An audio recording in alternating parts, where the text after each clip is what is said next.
And welcome back to my financial independence journey. This is Justin, and today we're going to be talking about how to calculate your financial independence number, or how much you might need for retirement. Um, this is really important to know because if you don't know it, how are you ever going to plan to get there, and two, how are you ever going to know that you're there? But before we get started, I do have to put out a quick disclaimer. Um, One, I'm not a financial planner, and two, I'm not a CPA. So this is essentially my opinion. I'm going through my numbers as an example. But if this is something you're really interested in, I would definitely recommend talking to a financial planner and CPA to go over your specifics, as I can't quite give you the details for your own journey. All right, that being said, let's get going. So, how much do you need to retire? This is, something that I'm interested in myself. I tend to ask people about this, and the graphic to the left sort of shows all the different numbers I tend to get from people. And as you can see, they vary between several orders of magnitude. So, because there's a lot of this, I figured it'd be good to go over.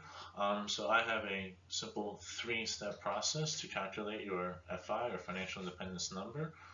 So first step is calculating a rolling average based on your monthly expenses, and I highly recommend that you do this for one whole year. Step two, convert those monthly expenses into an average yearly expense.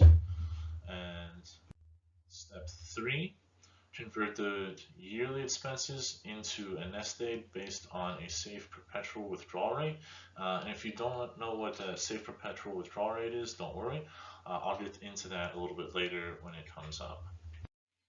All right, so for step one, calculating our rolling average for monthly expenses, this might take you a little bit of time to go back and calculate or start doing. But essentially, I'm going to go through what I have here. So I have my last 12 months expenses. So I have March 2020 through February 2021. Um, and for next month, I will update it by taking March 2020 off and putting March 2021 um, at the bottom, and then recalculate the average. So this will do a couple of things. One, it'll keep the average current. And so the reasons for that are, firstly, 12 months will best capture any seasonal spikes in spending. So I like to use Christmas as an example, but if you do vacation with your family in the summer or something like this, these expenses will spike during these points in time. So you need to be able to account for that. And number two, a rolling average will help you to capture any lifestyle creep that happens. So, for instance, new expenses that come into your life for whatever reason, or you move somewhere, it's a higher cost of living area, that sort of thing will be captured in by taking the old months out and putting the new ones in. I don't know, you get some new membership to something, it'll all be captured in there. So it'll keep it current, up to the date at which you actually need to retire. And so um, that's just important to understand. Two, now we're going to convert this monthly expenses into your average yearly expenses. So at this step, I tend to like putting in a cushion of about 5 to 10%. This will just take care of any unforeseen expenses. So for my personal numbers, we calculated earlier, I had a $2,401. So I'm going to multiply that by 1.1. So for 10% to get a monthly average expense of $2,641.10. Now, converting that into a yearly expense is pretty straightforward. So All we need to do is take that number, multiply by 12, and you can see that my um, yearly expenses, or sort of the yearly salary equivalent that I would need to live off of, would be a little less than $32,000, or $31,693.20. So step 3, we are going to now convert our yearly expenses into a nest egg. So mathematically, it's quite simple. All we do is we take our yearly expenses and we divide it by our perpetual withdrawal rate percent as a decimal point. So I'm taking 4% for myself, and that's based on the Trinity study and widely used in the financial independence community as the gold standard. And I'll have that study linked below. But just quickly doing the math, that gives a nest egg of slightly under $800,000, or $792,330.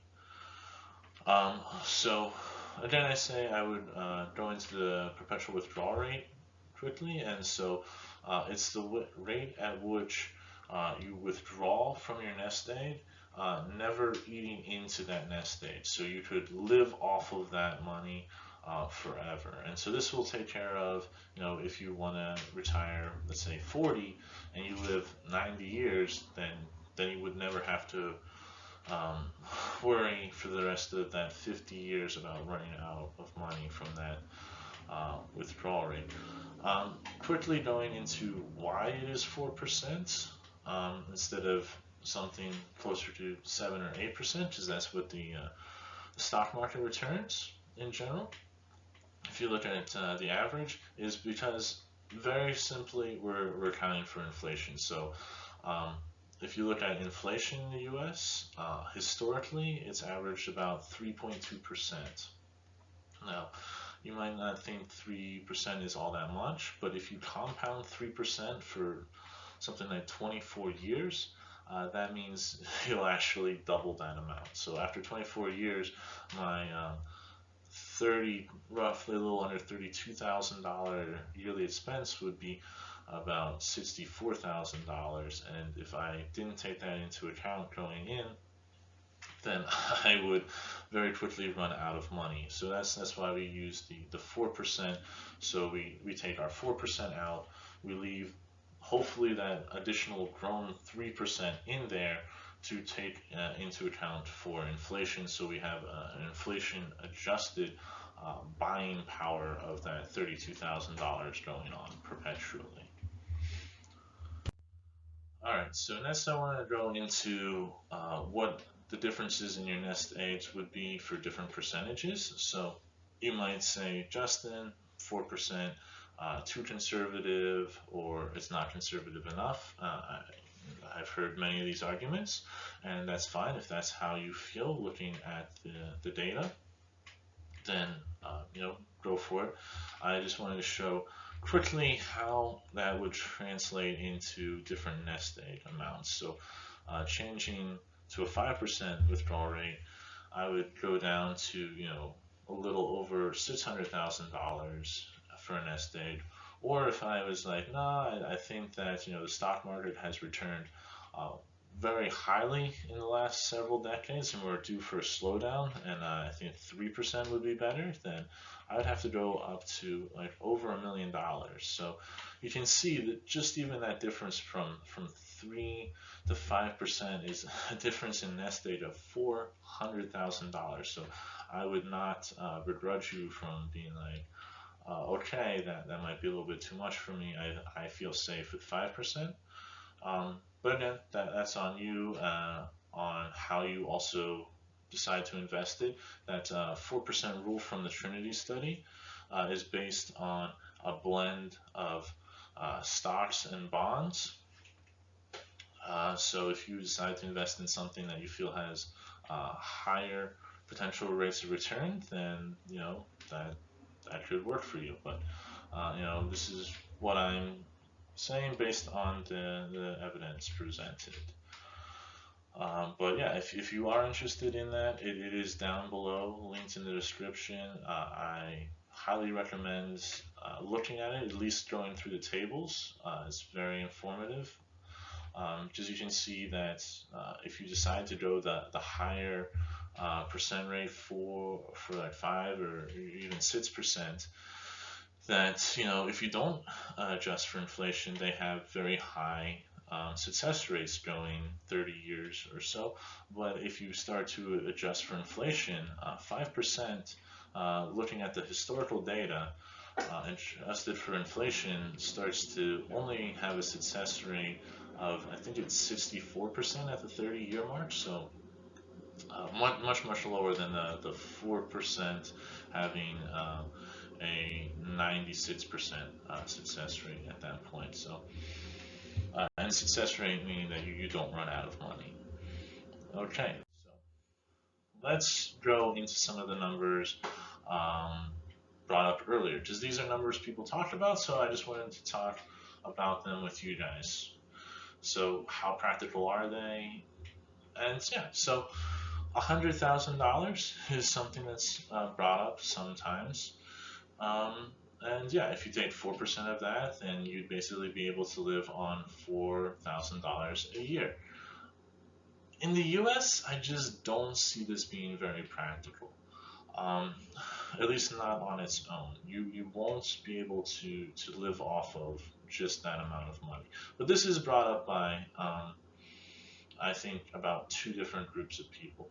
One who are looking at this as, well, I'm not going to fully retire, and this is sort of a supplementary income to working part-time. And the second group is saying, well, when I retire, I'm going to be much older. I'm not trying to look to retire when I'm 65. I'm looking to retire when I'm 65 or older, not 40 or 50, right? So at that point, I'll get Social Security benefits, and so with that other supplementary income, maybe that could work. So another number I hear is about 300,000, $250,000, right? So if you go with the $300,000, then you'd be living off of about 12 grand a year. So just as a reference point, the poverty line in the U.S. is at $13,000 a year.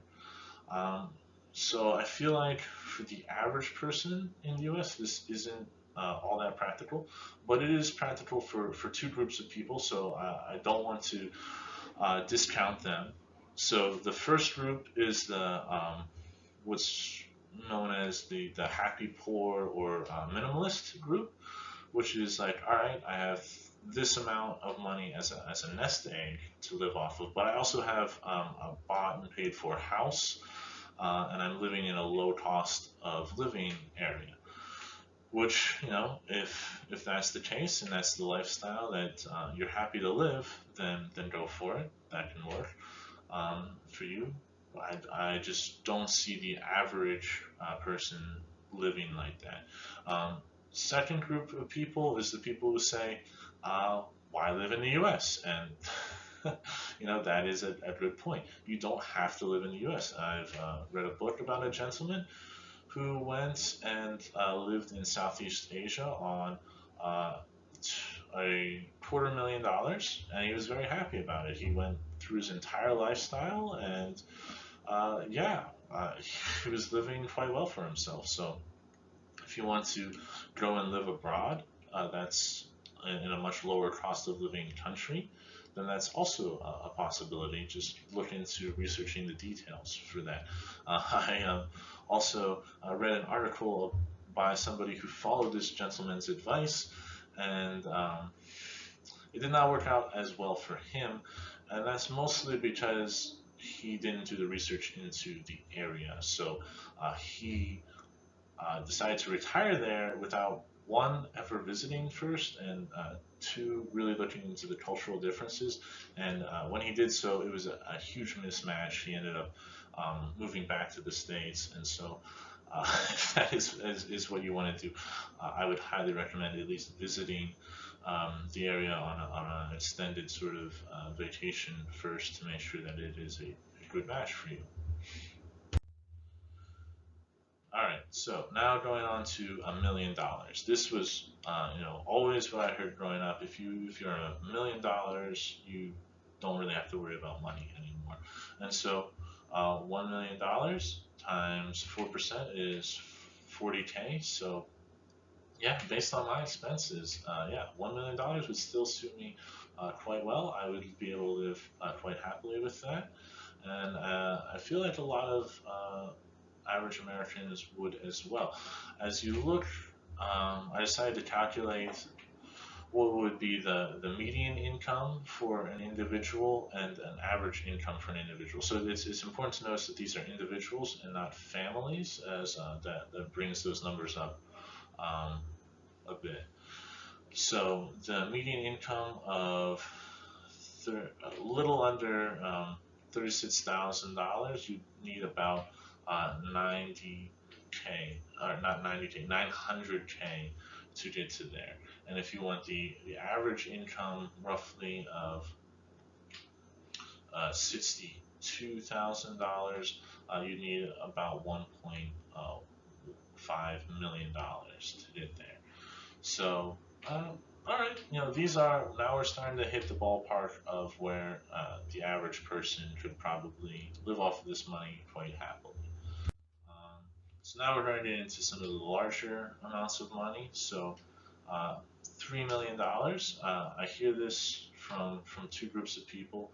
Um, the first is actually millionaires themselves. Like I've heard this from 4 or 5 millionaires that who are in the $1 to $10 million range. That $3 million is yeah, that's all you really need to live, because again, that's over $100,000 a year. That's going to carry you in even the higher cost of living areas in the U.S. Quite comfortably. So 3 million times 4%, 120K a year. That's some pretty good living. And just to say, where is the $100,000 a year lifestyle? That's at $2.5 million. Now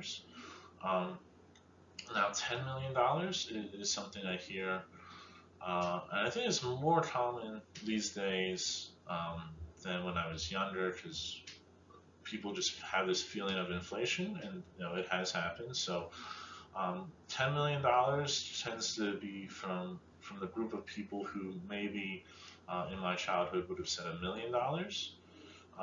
And these people just have this gut feeling. When I ask them why, it's more like, I just feel it. Or two, it comes from the book A Few Money. That is the money that is quoted there. So the Decamillion Air lifestyle would be $400,000 a year.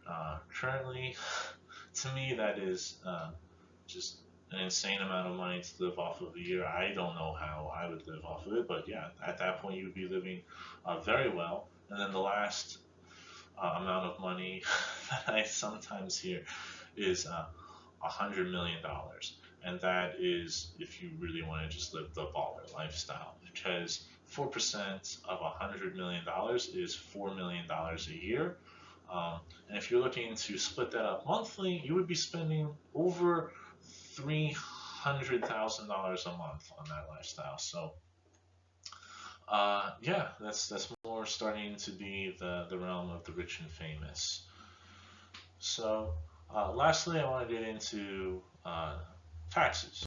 So, what about taxes? This is something I hear all the time, especially from people who haven't looked into this, and they hear $32,000 a year. How are you going to live off of that?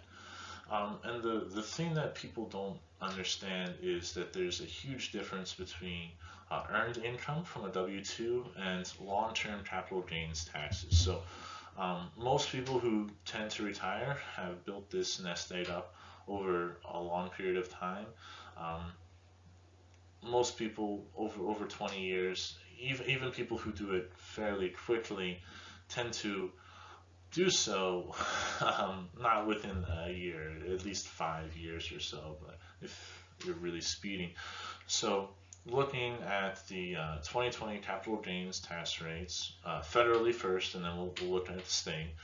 Um, for my own personal So going as a single filer, um, between 0 and 40K a year, I'd be paying 0% to the federal government in terms of capital gains. So as far as the federal government would be concerned, my personal income based on capital gains would be nothing to them. Um, and this is, understandable in this case. Married people have as high as 80K. So for instance, let's say you were, wanting to live that 100K lifestyle as a couple, you'd only be paying taxes federally on $20,000 of that. So you can drastically reduce your capital gains. Um, let's talk about states. So this one is a little bit harder because each state is individual. So I wanted to just go over the top three highest states, median, and the implications that there are 9 states that pay 0. So California, Hawaii, New Jersey all have over 10% capital gains long term right now. So if you are living there, you will have to account for that for sure. But it's also good to know that the median state is a little bit less than 6% at 5.75%. And if you are trying to optimize your income, there are 9 states that are sort of retirement friendly. So, for example, states like Washington, Texas, and Florida are 3 that are pretty infamous for this. But yeah, you might need to look into that. So I just wanted to give you 2 takeaways on the taxes. One, having low expenses and living in the right state will basically reduce your tax rate to 0, which is kind of what I'm trying to shoot for, is 0 or at least in that 5% range. So that could drastically reduce my tax bill, and so that's why it's not in my calculations. But obviously, if you're going to want to live a baller lifestyle in California, you would for sure want to keep that in your calculations. So I would go back to your yearly expenses and then add in the tax rate at that point. But just to give a quick example, let's say you're a couple and you want to live that $100,000 lifestyle, like I said earlier. So federally speaking, you would not pay any capital gains on that first 80K, and then you pay 15% on that next 20K, which means you owe 3% of it, total $3,000, or about an effective federal rate of only 3%, which is crazy. And then let's say you live in Washington State. Well, then you pay nothing. And so your effective total income tax rate could be reduced down to just that $3,000 or 3%. So looking for that can really make it so you don't have to pay as much as you do now as you're working. The next thing is that these states that have lower to 0% in capital gains rates, tend to make it up other places. They just tax other things. So for instance, Washington tends to have a much higher sales tax than other states with higher capital gains rates, like Oregon, for example. So, but there are always ways to arbitrage this if you're so inclined, right? Like living in Washington State near the Oregon border, right? You could live there, have 0 in taxes for your income, go over the border, shop in Oregon where they have a 0% sales tax.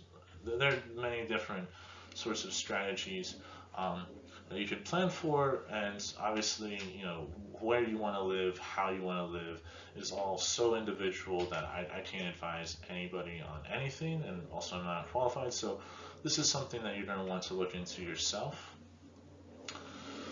But I just want to also mention that I will, in the description below, have links to these resources on capital gains for state and federal if you want to look into it a little bit more yourself. Okay, thank you so much, guys, for sticking with me. I know this is a longer video, but there's a lot of important things I wanted to cover with you. If you haven't, please click the subscribe button. It does help the channel out. Click the notification bell so you will be notified of new uploads. Hit the like button, as that does help the channel get recognized. And what helps even more is a comment down below. So if you could tell me, you know, um, either your FI number or what you think, how much you would want to be living off of, that I'd greatly appreciate that. See you guys in the next video. Thanks so much. Bye.